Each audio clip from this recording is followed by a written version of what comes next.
Hi, my name is Hanup. I'm a safe finance student.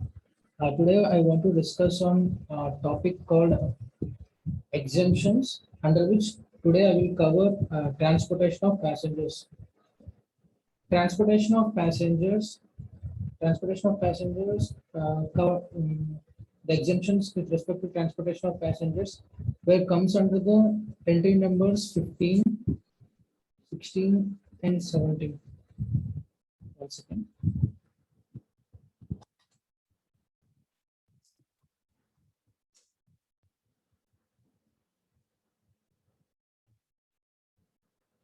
Entry number 15, entry number 15, 16, and 17.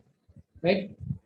Before directly going into these three numbers, we just try to uh, read two to three definitions, which are especially very much helpful in this and understanding these exemptions.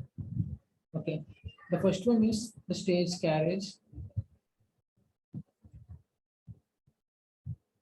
The second one is contract carriage, and under contract carriage, two other will come, which is the motor cab and maxi cab. Right? Uh, these definitions will play an important role in understanding this about three exemptions list. Therefore, we just clearly have a look at it now. If we divide these three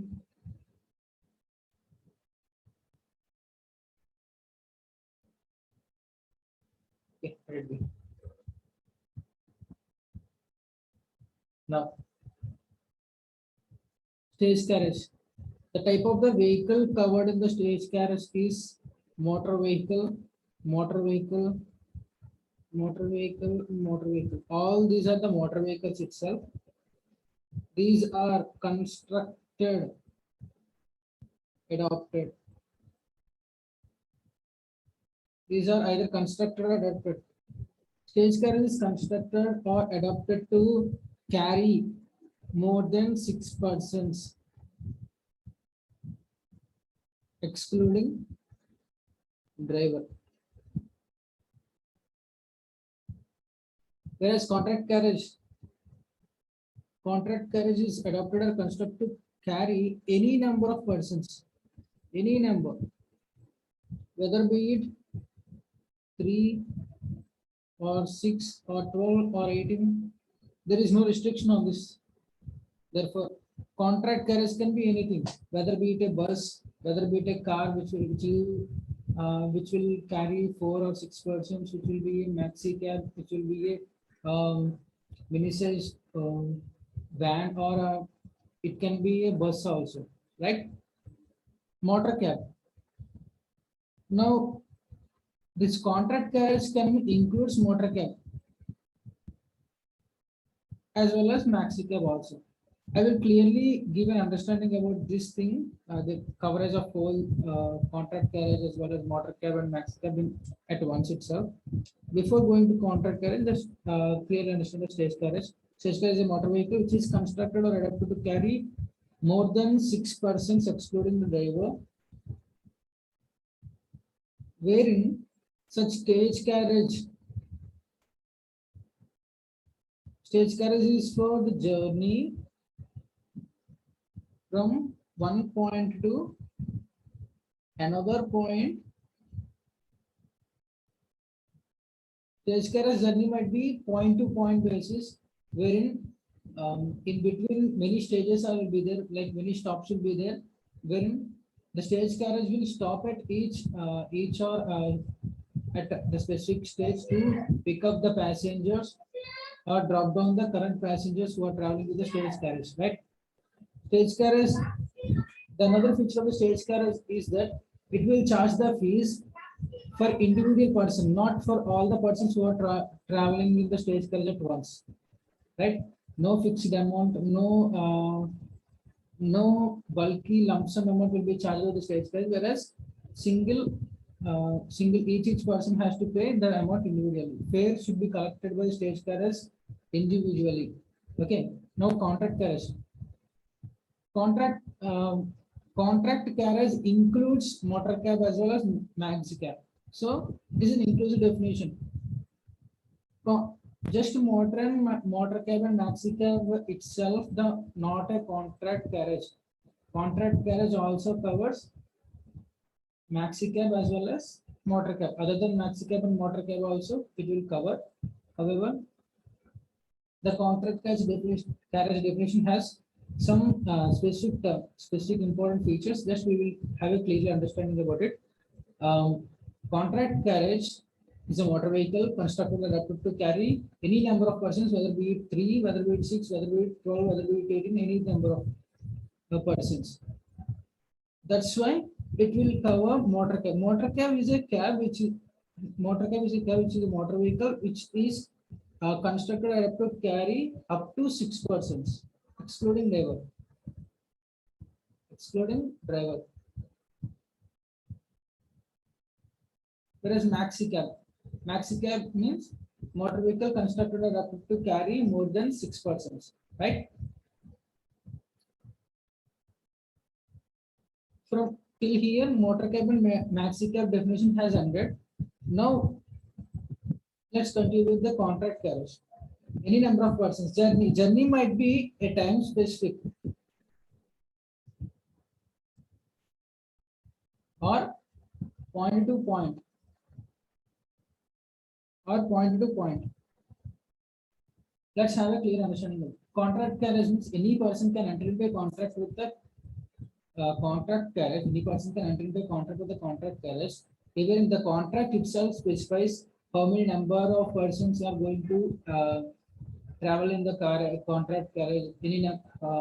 At what time the journey will get started, at what time the journey will get ended, where the places where the contract carriage has to visit, from which point it has to start, from which point it has to end. Everything was specified in the contract carriage, that contract itself. So it might be a specific time specific or point to point. That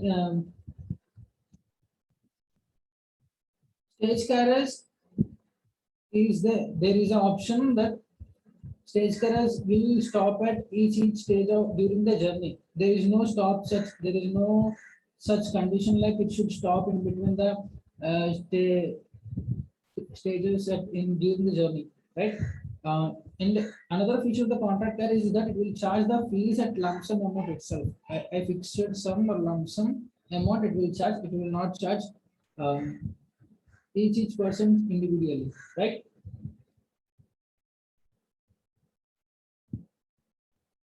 There is another condition that the time specific or point to point specific need not compulsorily be there in the contract itself. It might be implied. Such condition, such a time to time journey or point to point journey might be expressed or implied. There is no condition that it should be mentioned in the contract itself, right? Now, another definition is that radio taxi.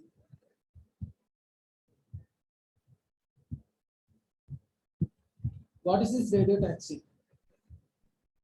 Radio taxi has two features, wherein first is that two-way communication will be there. Two-way communication with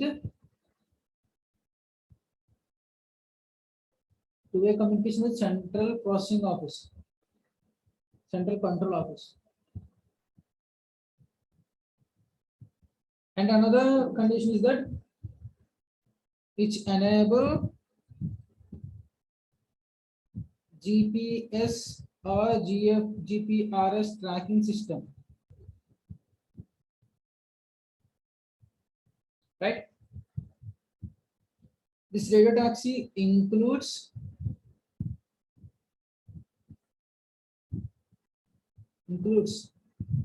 car aggregators. which are Ola, Uber, etc. Right? Two-way communication should be there. Central control office should be there, which enable GPS. Two-way communication with central office should be there. Enable GPS or GPS tracking to the customer. These are all clear definitions of each and everything covered here.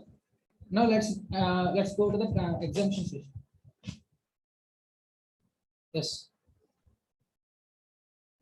Entry number 15, 16, and 17. Right. Let us let us have a discussion with respect to the transportation of passengers vehicles. Passenger vehicles. What are the passenger vehicles we have currently? We can see in the roads, right? Um, road transportation vehicles, bike, car. We can call it as cab, auto rickshaw,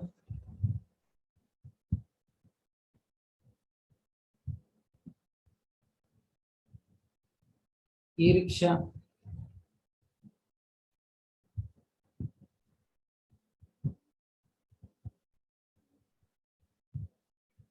metered cab,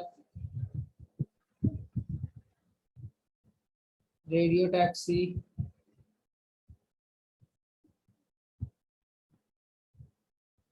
bus,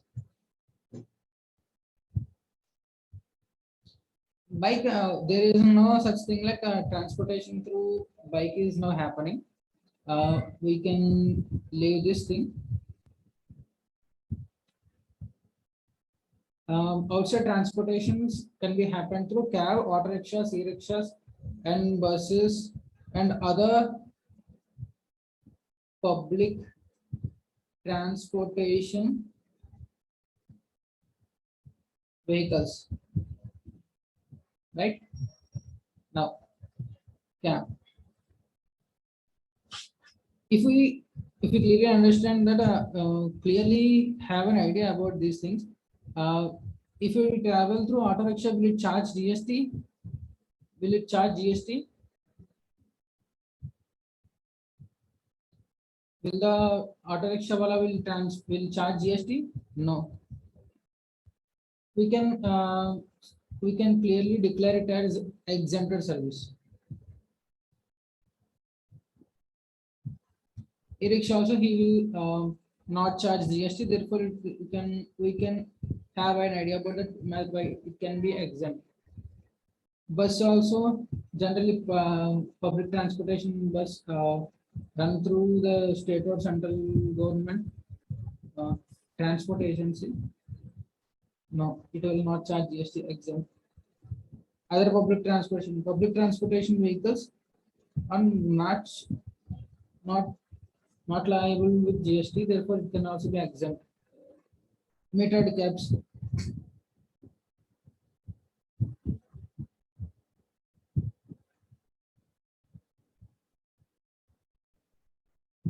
Metered cabs. They will also generally not charge any GST on. Generally, they will also not charge any GST.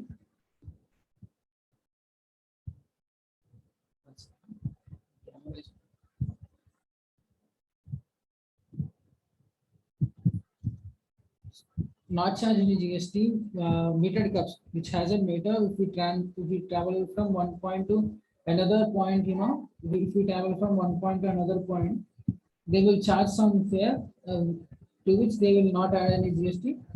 It is also exempt. If all the transportation vehicles, and the what we can say, if all the transportation vehicles we can see on the roads is exempt, then what will be taxable to GST? Then what will be taxable to GST, and how these are going to cover in the exemptions list of GST? Right? This question, if it comes to our mind, we can able to easily understand the exemptions list. 15, 16, and 17. right? Under 15.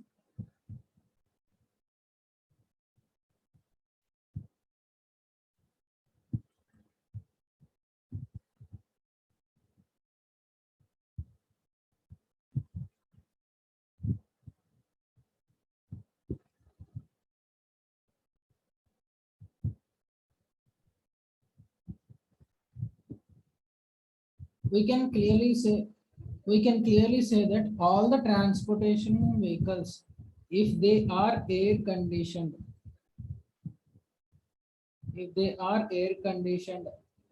all the transportation vehicles, if they are air conditioned with AC, then they are not exempt.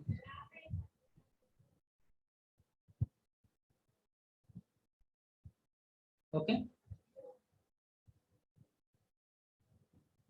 Before we have already studied about the radio taxi. Radio taxi also is not exempt.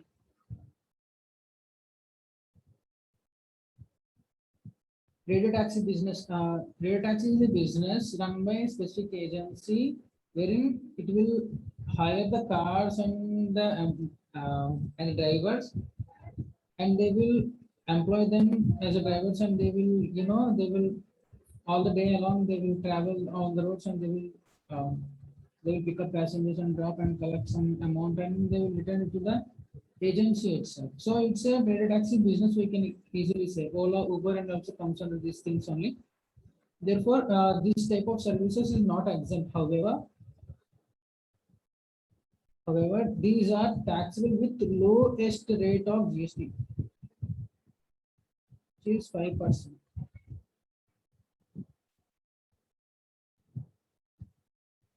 This is 5% with no input tax credit. It's no input tax credit, right? Okay. Now, under 15, other than air condition, these are the exemptions list. These are 15, 16, and 17 are the exemptions list. Therefore, whatever the vehicles which are not air conditioned, will only be coming under this transportation, right? Just have an idea about it. With the above knowledge, we will enter into the exemption list. First one, 15 covers three things. One is by air,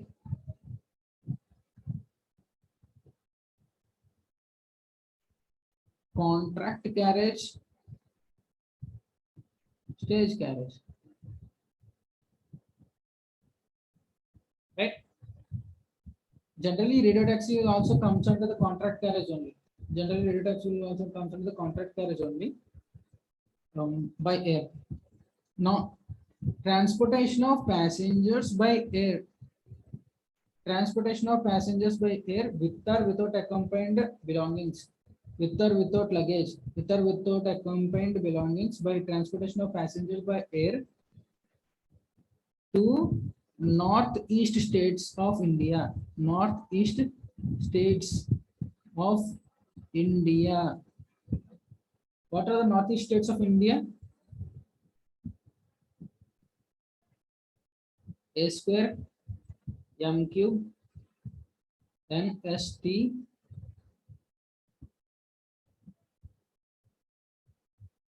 A square, Arunachal Pradesh, Assam, Manipur, Meghalaya, Mizoram, Nagaland, Sikkim, Tripura, and Bagdogra Airport. Bagdogra Airport of West Bengal. Bagdogra Airport of West Bengal. Okay, this list. Northeast states of India. Transportation of passengers by an air. Transportation of passengers by an air embarking from or terminating in these states. Embarking from or terminating in these states is exempt. Right? Entry number 15. Second thing, contract carriage. Which type of contract carriage? Non-AC. Which type of stage carriage? Non-AC. Transportation of passengers by non-AC contract carriage is exempt. Transportation of passengers with or without accompanying belongings in stage carriage is exempt. This is it. Entry number 15 is over. Here are the two. There are two other points which will say that contract carriage other than radio taxi, because radio taxi is already covered. Already, I have said it is a large business. There, wherein it will running a business rather than purely providing services, right? Other than radio taxi. And another thing is also it will say, if at all this contract carriage and stage carriage is running for not the passengers providing, if they are providing the services of what tourism, conducted tour, charter, or hire. You will understand these things. Sorry, student will have an understand regarding that. Conducted tour, it is also a tour, it is also transportation of passengers, no charter, tourism also a transportation of passengers itself. You know why they are not exempted by entry number 15, why they have not included in the exemptions list. Like tourism is a, you know, the this is specifically exempt, this is specifically not included. Tourism is not a tourism might include dropping stopping the vehicle and taking them to the locations, explaining things, everything will be there. No? Therefore, this type of service includes bulk amount, like a composite service. Composite service means one or more services wherein there is a principal service and other services are auxiliary to it, without which that auxiliary services are not existed without the service of the principal service, right? That type of service will include the tourism. Therefore, it will not cover. It is not a purely transportation of passengers. Therefore, it is not included in the exemption list, right? Therefore, it is taxable. If such contract carriage or stage carriage, if they are conducted for tourism, is it taxable? And the conducted tour means a specific date has been announced that someday we are going to some other place, have a registration about it. Many persons have come forward and they have registered for the conducted tour. Such a conducted tour is taxable and not covered by entry number 15. Charter. I have, for example, myself. There is a vehicle. There is a, for example, we can say that there is a maxi cab. There is a maxi cab, and there is only one maxi cab, and there are about 5 to 6 drivers. They want to, you know, they have agreed that we all use the maxi cab. Everyone should use the maxi cab 3 hours a day. Like they will divide the time, and they will, you know, they will divide the maxi cab services. For example, from morning 8 to 11, one person will go, and from morning 11 to 2, another person will run the cab, and 2 to 5, some other person will run the cab, and 5 to 8, some other person will be running the cab.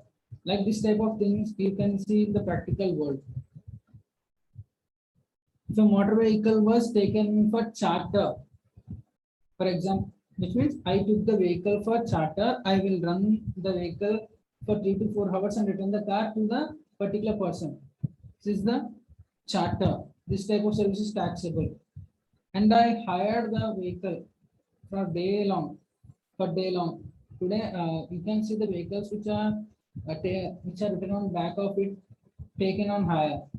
Those type of vehicles are taxable, not included in exemptions list. Whether be it stage carriage or contract carriage, they are taken for tourism, contractor, charter, hire, they are taxable, right?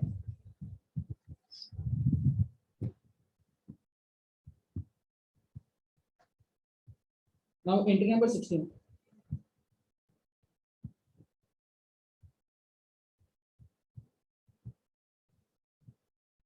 This is by air.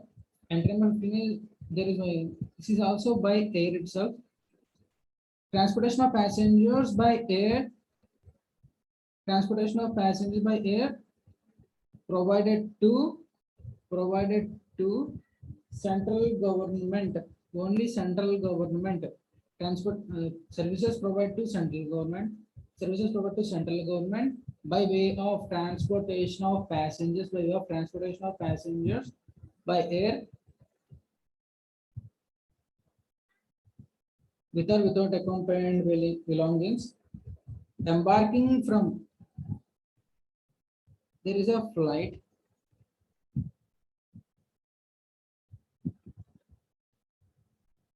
right? Services services provided to central government by way of transportation of passengers with or without accompanying belongings by air, terminating from or so, sorry, embarking from or terminating in regional connectivity scheme airport. Regional connectivity scheme airport, for which consideration will be in the form of viability fund, viability gap fund grant. Sir, what is a regional connectivity scheme airport? What is regional connectivity scheme airport? And what is viability gap funding? I can clearly have a give a some explanation regarding it.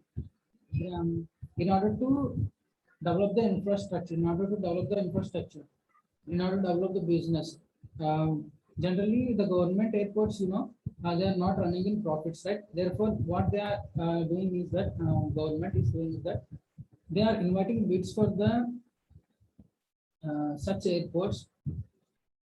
Those are running in losses. Those airports are running in losses, which means that the airport is not it is not said that it is not a viable thing. Like we can say that if we run the airport, we run the airport or aeroplane airlines, the services with the increased prices, that losses can be recovered, but they cannot charge higher prices. Therefore, that airports will be running in the losses, right? So, what are the airports which are running in the losses? The government will invite the bids from the private operators. From the private operators, they will invite bids to run those airports. Which means that private operators will provide services directly to government itself. The private operators will provide services directly to the government itself, wherein they will take charge of those airports. Take charge of those airports. They will develop. They will run those airports. And after all, whatever the cost they are incurring, whatever the cost the public operators are incurring with respect to maintaining those airports, that cost, a part of the cost will be given as a grant by the central government to those private operators, right? If an airport is there, government has invited bids for it. A private operator has won the bid, and he took charge over the airport. Airport has central government is there. Central government has invited bids in respect of the airport. This private operator has invited we won the bid, and he has took charge over the airport. for maintaining or developing those airport, he will incur some charges, no? With from charges, we can say it as cost. That cost will be recovered to extent of some 30 or 40% from the government itself. So what he is doing, he is running the private operator. He is running the airport, which means he is providing services to central government, against which the central government um, will give subsidy in the form of grant for whatever the cost incurred by the private operator. Right? This grant is called viability gap funding. Viability gap fund. Right? This type of services provided by such private operator to central government is exempt. And entry number 7. I have said now already, whatever the passenger vehicles are exempt, whatever the passenger vehicles are there are exempt. Whatever I have already read, auto rickshaw,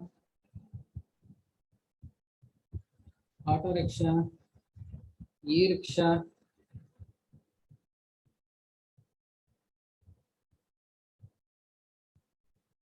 public transport. What are the public transports are there? Metro, monorails, monorails,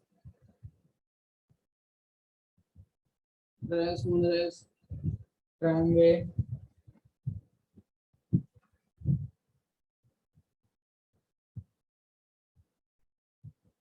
and the other. Even trains will also comes under these things, but first class trains are not covered. Other than first class, trains other than first class, or other than AC coach. Right? Public transport, metro rail, monorail, tramway, other public transportation vehicles, and trains also will comes under this, wherein first class and AC class will not be covered. Even vessels also will cover, however, inland waterways only. Inland waterways only covered, right?